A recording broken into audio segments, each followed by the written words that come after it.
The absolute opposition.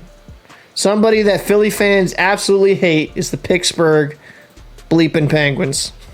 So, got Sidney Crosby, 8.7 mil, making his dough, kind of doing his thing.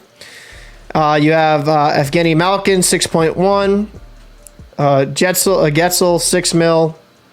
And then on the back end, you have Jeff Petrie at 6.25. Letang at 6.1. And then you have Jari DeSmith. That's been their tandem here for the last little bit. And let's get into the depth chart here. You have Getzel, Crosby, and Rust as their top line on here. You have Zucker, Malkin, and Raquel. And then you have McGinn, Carter, and Kapanen for the third. And then Archibald, Bluger, and then Danton Heinen as your fourth line. I don't know if that's actually how it's going to go. That'd be interesting to see how that goes. I think Danton Heinen actually had a pretty decent year last year. But let's get into it. I mean, Getzel had 84 points in 76 games. 84 points for Crosby in 69 games. Like, Crosby's still an extremely productive player. Let's not get it twisted. Crosby has not lost that much in his tank. He's still a very good player. I think that he's still an elite level player. And then you got on the second line, you have Jason Zucker, Evgeny Malkin. I mean, Zucker 17 points in 41 games. Hopefully, you're hoping for more games, more points. You had Malkin at almost a point per game, over a point per game place of 42 points in 41 games. You want more, durability from him. Hopefully he can play a full season. Raquel had 41 points in 70 games played. And then, you have a guy like Jeff Carter. I mean, make sure this injury's not out for the season or something crazy. Just on upper body. If Jeff Carter at 37, 45 points in 76 games, they have some good depth down the middle. I actually like their depth down the middle. So, what are you thinking about their forward group? As far as their forward group, if they're going to be really, really tough to beat if their second line can stay healthy, right? That's what plagued them last season. That's what plagued them throughout the entire year was the Evgeny Malkin being hurt, Zucker being hurt, things of those nature. If those guys can just stay the course and stay healthy, right? Then they can be a lot more competitive. They can be one of those teams that challenges for the cup, right? But if they have anything even remotely close to what happened last season with injuries or anything of that nature, it's going to be tough for them to compete. As you can see, a lot of the teams that are on the higher end of the spectrum have 2 to 3 lines. And these guys are trying to survive on 2 older lines. Pardon me. On 2 older lines. You know what I mean? So it's a very difficult situation for Pittsburgh. And at the same token, the older guys still have trade value. Right? And I'm not saying, hey, do a full reset. I'm not saying that. Listen, people like Crosby, they are Pittsburgh. There's no getting rid of him, no trading him unless he wants out, which I highly doubt. Yeah. But an Evgeny Malkin, he was injury plagued last season. He still produces at a high caliber level.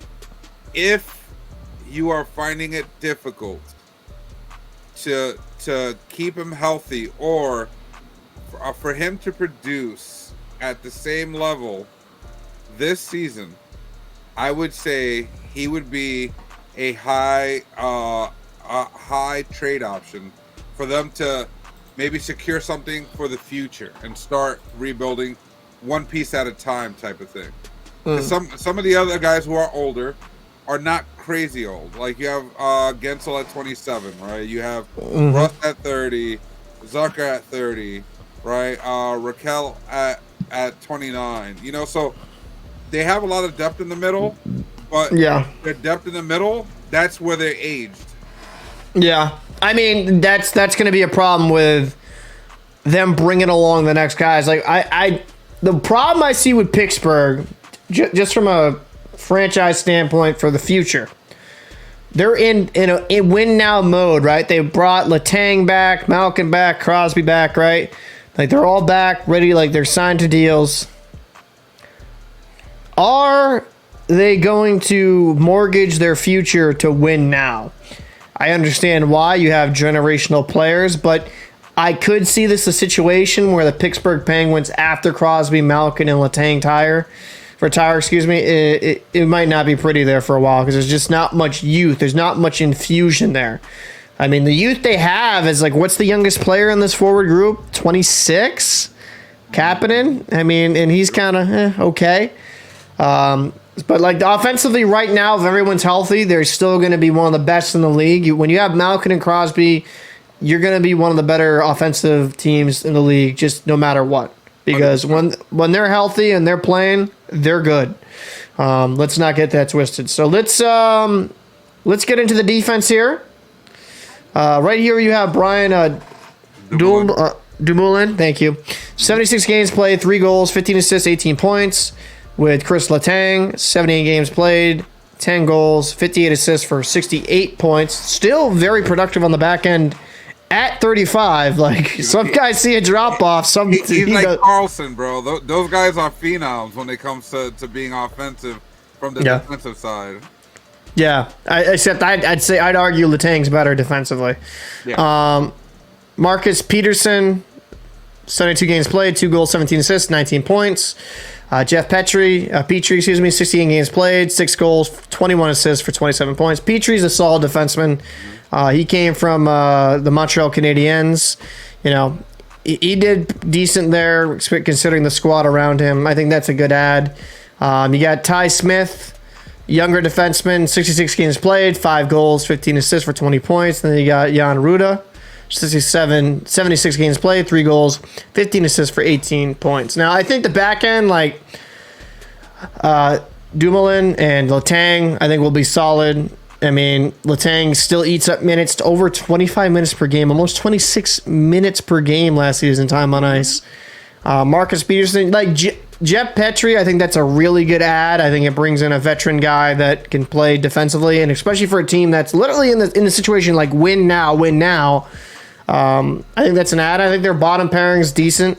If Ty Smith can keep developing, maybe he becomes a top 4 guy down the line. But I mean, I think they're like an above average decor. Yeah. Above average decor. I definitely have to agree with you on that. I think they have a really good decor, definitely above average, so long as they can maintain their health. And as long as they can maintain their legs, right? Because, again, this team has been plagued with injuries for multiple seasons in different spots, and every time that they get an injury, it throws off the wheels on the car to the playoffs or for that deep run, And for them, it's one of those situations like, they got first rounded. They lost to the Rangers in 7. But I think Evgeny had just come back. Crosby missed three out of those 7 games. Again, a lot of these guys are on the older end of the spectrum, and they can get injured very easily. And if they get injured, that's kind of the end of the team. Unfortunately, there's not a lot of depth to any of the positions here. So, everything is being left on the ice, which is great. That's what you want from your team, right? But there's nothing outside of that. There's nothing backing it up. There's nothing sitting in the wings looking to take a spot or looking to push.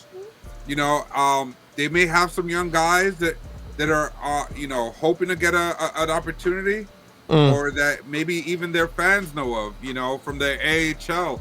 But you got to start integrating those boys now. If you don't start integrating them now, when they hit, they're going to flop because they're not going to be ready for the moment. Yeah. No, I think I understand why they're doing it because they have generational talents in their 2 centers positions. But, yeah, you got to start infusing the youth when you can. Let's get into goaltenders here. You have Tristan Jarry and then Casey DeSmith, which is funny because I actually watched these guys when I had P. Bruins tickets as the tandem in the AHL for Wilkes-Barre Scranton Penguins. Jarry had 58 games played, 2.42 goals against, and 9.919 save percentage, 34 wins, 18 losses. Solid season. Really, he's a solid starting goalie. Casey DeSmith gives you exactly what you want on a backup. 26 games played, 2.79 goals against, 914 save percentage, 11 wins, 6 losses. I don't know how Penguins fans will take this, but to me, these guys are interchangeable. I mean, obviously Jerry's a little bit more on the talented, but when DeSmith had to play, he played solid. I think they're solid goaltenders on the NHL level, but is it good enough to win you a cup? I mean, on absolutely stacked teams, yes. But I don't know. I don't know if they have enough in net to take them over the top. But for a regular season, and I think they're above. It's it's a very good tandem, above average tandem, but I don't know if Jarry or DeSmith is enough to bring them a cup. Your thoughts? I think they can get them over the hump. The key really lies in the health of all the players in front of them, right? Because again, if any one of the players up front go, the wheels go flying off. There goes a vehicle, and they crash. It's unfortunate to that extent, and I want Pittsburgh fans to understand. I am not saying anything bad about your team. You guys have an amazing team. The problem is if someone gets hurt, that's where you guys struggle. And that translates to the goalies. Yeah, the goalies aren't that old. And they're above average goaltenders, but they're only going to be as good as the guys that are in front of them. So if the wheels fall off when someone gets injured, they're not going to be able to perform the way they normally do because there's too many variables that they can't account for, and it's not their fault. It's just one of those things. But I think that if everybody stays healthy, this tandem can definitely get them over the hump. I mean, agree to disagree. I like. It's not like I'm saying Jarry or DeSmith are bad goalies. I just think they're good NHLers. I just don't know. To be fair, though, Anthony Niemi won a cup, right? So what do I know? What do I know? So you have a good team around him, you can win. And I'm not saying they're Anthony Niemi, but, it's maybe I'm being a little too harsh there. So let's get into it. Pittsburgh Penguins finished third last season. 46 wins, 25 losses, 11 overtime losses, 103 points. Very good season. Where do you see them finishing? I see them... if they stay healthy, they can challenge the Rangers for the first spot, but I see them coming in second. I'm right there with you because I think Carolina took a massive step back. I think the Rangers going up to 1. I think Pittsburgh will go up to 2. I'd have to agree with you in that line because I think with Pittsburgh, if health prevails, is going to be a good team, a really good team. Yeah. So... I don't think there's any arguing that. I think the one thing that's only really been the Achilles heel of the Pittsburgh Penguins has been their health. And you have to ask, though, at this advanced age, will this just be a consistent thing with their health issues? I mean, that's fair to ask because Letang's not getting any younger. Neither is Crosby or Malkin. So I hope everyone's healthy. We here are big fans of actual good hockey. So I'm hoping for them and the franchises involved. They're there to dominate.